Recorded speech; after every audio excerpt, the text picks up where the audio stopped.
ሂዱ አልተባለም። ሰላም እንኳን ተባለ። አጭር ትምህርት ተሰጥቶ ቃለ ምዕዳን ሊደረግ ነው።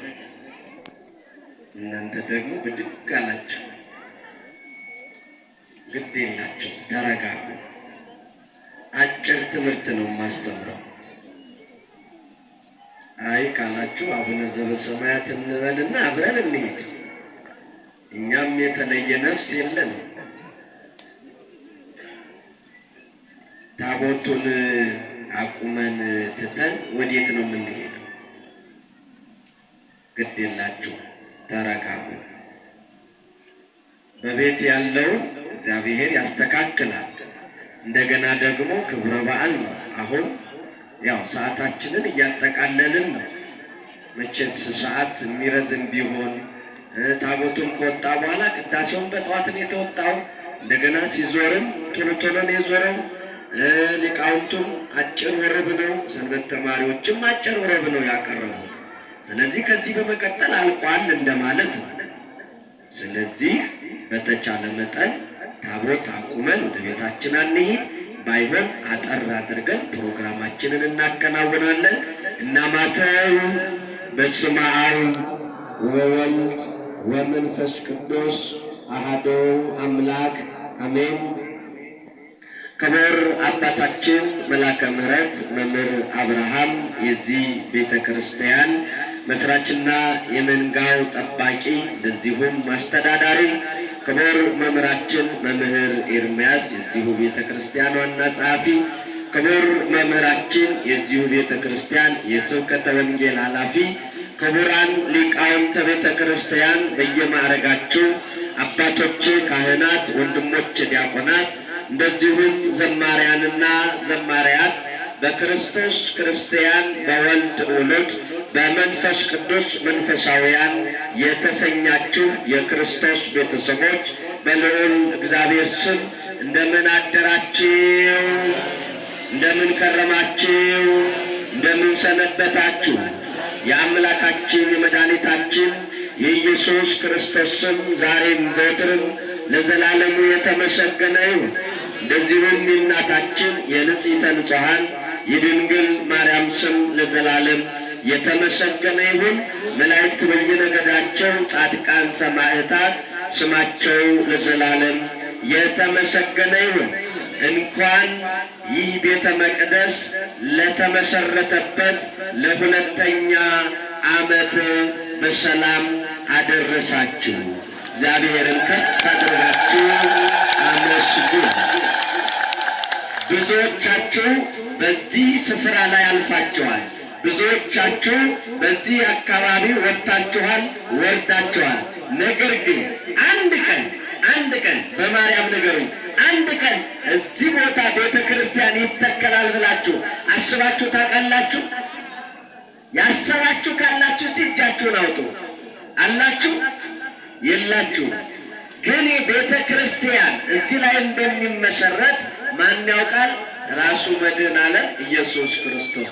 እኔና እናንተ እንድንባረክ፣ እኔና እናንተ እንድንቀደስ እርሱ ዓላማው ነበርና ይህንን ከምድር እስከ ሰማይ የምንመላለስበትን ሰማያዊ የሆነ መሰላላችን የሆነው የእግዚአብሔርን አንድነት፣ የእግዚአብሔር ሦስትነት፣ የእግዚአብሔርን የማዳኑን ሥራ የምንማርበት፣ የምናውቅበት፣ የምንባረክበትን ይህንን ቤተ መቅደስ እዚህ ቦታ ላይ የሰጠን አምላካችን ክብረ ምስጋና ይግባው።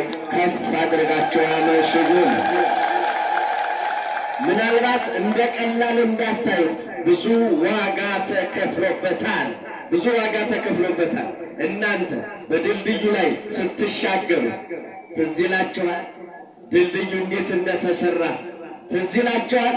ያ ድልድይ ሲሰራ ብዙ ባለሙያዎች ወጥተውበታል፣ ወርደውበታል። ብዙ ባለሙያዎች ደምተውበታል። እጃቸውን በመዶሻ ተቀጥቅጠውበታል። ብዙ ባለሙያዎች ድንጋይ ተሸክመው አሸዋ ተሸክመው ላባቸው ጠብ እያለ ምኑን ሰርተውታል? ምኑን ሰርተውታል? ድልድዩ ከተሰራ በኋላ እኔና እናንተ እንዴት እንደተሰራ እንኳን ትዝም አይለን። ዘና ብለን ምን እንላለን? በድልድዩ ላይ ምን እንላለን? እንሻገራለን። ይህም ቤተ መቅደስ ሲሰራ ብዙ ዋጋ ተከፍሎበታል። ማን እነማን ዋጋ እንደከፈሉ ደግሞ ማን ያውቃል? ስለዚህ እኔና እናንተ ዛሬ እንደ በተረጋጋ መንፈስ ሆነን በዚህ በመንፈሳዊ ድልድይ ላይ እንሻገራለን። ይህንን ላደረጉልን እግዚአብሔር ለመረጣቸው ለረዳቸው እከሌ አንልም። ለሁሉም እግዚአብሔር በረከቱን ያድልልን። ከፍ አድርጋቸው አመስግኑ። ይሄ ነው የትምህርቱም ዓላማ፣ ይሄ ነው። አያችሁ፣ እግዚአብሔር ሊባርካችሁ ሲፈልግ፣ እግዚአብሔር ሊቀድሳችሁ ሲፈልግ፣ እግዚአብሔር ሊያከብራችሁ ሲፈልግ አንዱን ብላቴና ያስነሳል። ያላሰባችሁትን እኮ ነው። አንዱን ሕፃን ከጎረቤታችሁ፣ አንዱን ሽማግሌ ከጎረቤታችሁ፣ አንዷን እናት ከጎረቤታችሁ፣ አንዱን ወጣት ከማታውቁት ስፍራ አንዱን አባት ያመጣልና እንዲህ ያለውን በረከት በሰፈራችሁ መካከል ያስቀምጣላ፣ ይሰጣላ። ይህ አባት እንዴት አይነት ደግ አባት ነው! ክብር ለመድኃኔዓለም ለድንግል ማርያም ልጅ ይሁን። ከፍ አድርጋችሁ አመስግኑ። የሚገርማችሁ ትምህርቱን ከዚህ ውጭ አይደለም፣ ግን ርዕስ ግዴታ መጥቀስ ስላለብኝ ይህንን ቤት መርጬዋለሁ፣ ቀድሼዋለሁ ይላል። የቱን ቤት? ይህንን ቤት መርጬዋለሁ፣ ቀድሼዋለሁ ይልና ዓይኖቼና ልቤም ዘወትር በዚህ ይሆናሉ አለ። የሚገርማችሁ ይህንን ኃይለ ቃል የምናገኘው መጽሐፈ ዜና መዋዕል ካልዕ፣ ሁለተኛው መጽሐፈ ዜና መዋዕል ካልዕ ምዕራፍ 7 ከቁጥር 17 ላይ ስንመለከት ይህንን ኃይለ ቃል እናገኘዋለን። አጠር ለማድረግ ልንገራችሁ ከቁጥር 11 ላይ ስንመለከት ሰሎሞንም ይላል የእግዚአብሔርን ቤተ መቅደስ ሰርቶ ከጨረሰ በኋላ እግዚአብሔር ለሰሎሞን ተገለጠለት ይላል። ማንን ከሰራ በኋላ? ሰሎሞን የእግዚአብሔርን ቤተ መቅደስ ሰርቶ መስርቶ ከጨረሰ በኋላ እግዚአብሔር ተገለጠለት። ለሰሎሞን የሚነግረውን ሊነግረው ተገለጠለት። እንዲህ አለው፣ በሌሊት ተገልጦ እንዲህ አለው፣ ጸሎትን ሰምቻለሁ። ምንን ሰምቻለሁ? ጸሎትን ሰምቻለሁ። ይህንን ስፍራ ለራሴ ለመሥዋዕት ቤት መርጬዋለሁ።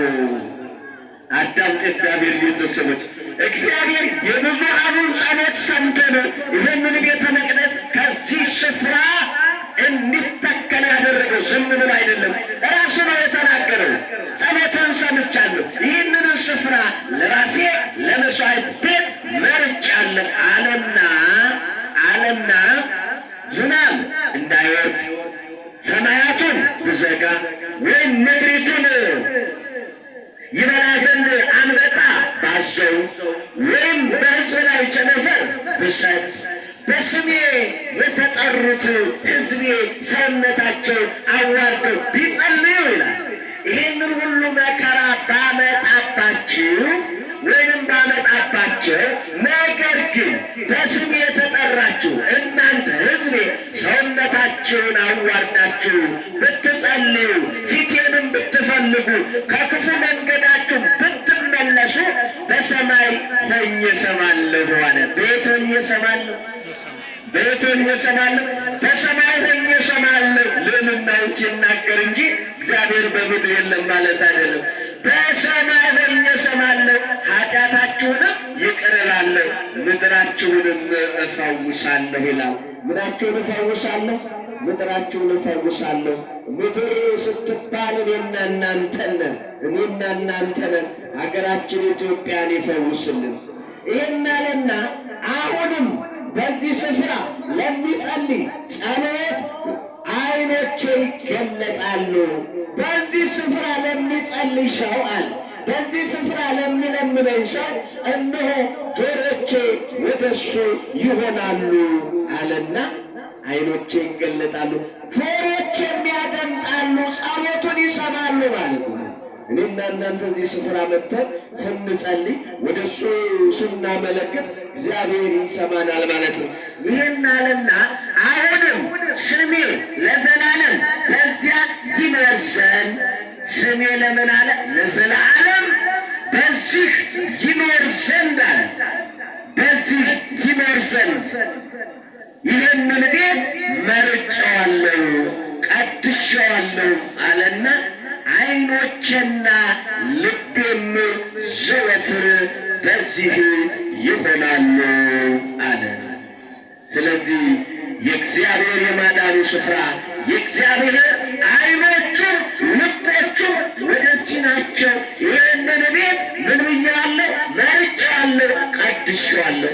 በተመረጠው ቤተ መቅደስ፣ በተባረከው ቤተ መቅደስ፣ በተቀደሰው ቤተ መቅደስ እኔና እናንተ መጥተን እንመረጣለን። ከኃጢአት እንቀደሳለን፣ ከኃጢአት እንለያለን፣ ከዓለም ወገኖቼ።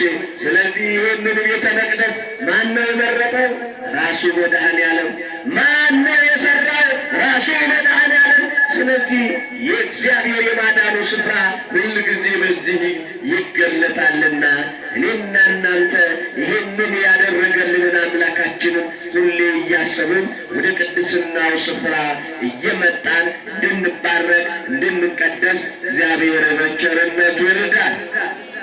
ስለዚህ ወደዚህ ስፍራ ስንመጣ ሁል ጊዜ እግዚአብሔር እንዳለ ማሰብ አለብን። እግዚአብሔር ልቤን ዓይኖችን ሁል ጊዜ በዚህ ናቸው ብሏልና እኔና እናንተ ደግሞ ስንመጣ እንድንባረክ እንድንቀደስ ከዓለም ጫጫታ ተለይተን ስንመጣ የሠራነውን ኃጢአት እነሆ ንስሐ ገብተን አስወግደን በክቡር ሥጋው በክቡር ደሙ ታትመን ከኃጢአት መለየት አለብን። ለዚህ ነው።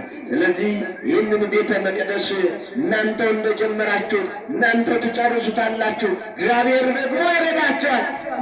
ምን አለ መሰላችሁ? ነህምያ የአባቶቹን የፈራረሰውን ቤተ መቅደስ አጥሩን ለመመለስ ወደ ኢየሩሳሌም ሄዶ እነሆ ይህንን ቤተ መቅደስ ልሠራ ነው፣ አጥሩንም ልጠግን ነው፣ የአባቶችን ርስት ላስተካክል ነው ሲል ብዙ ሰዎች አዩና ሳቁበት ይላል። አንተ ነህ ይህንን የምትሠራው፣ የኢየሩሳሌምን ቅጥር የምትገነባው አንተ ነህ ብለው ተሳለቁበት፣ ሳቁበት። ግን ምን እንዳለን ታውቃላችሁ? የሰራዊት አምላክ የሰራዊት ጌታ የሰማይ አምላክ ምን ያደርግልናል? ያከናውንልናል። እኛም ባሮቹ ተነስተን እንሰራለን አለ። እኛ ደካሞቹ ተነስተን እንጀምራለን። ግን ማን ያከናውንልናል አለ? ማን ያከናውናል? የሰማይ አምላክ ያከናውናል። ብዙዎች እኮ አይ እንደው ሲለምኑበት ሊሞሩ ነው ያሉ ሰዎች እኮ አሉ። እግዚአብሔር እጅ ስላለበት እዚያ አድርሳችሁታል። ኧረ እግዚአብሔርን አመስግኑ።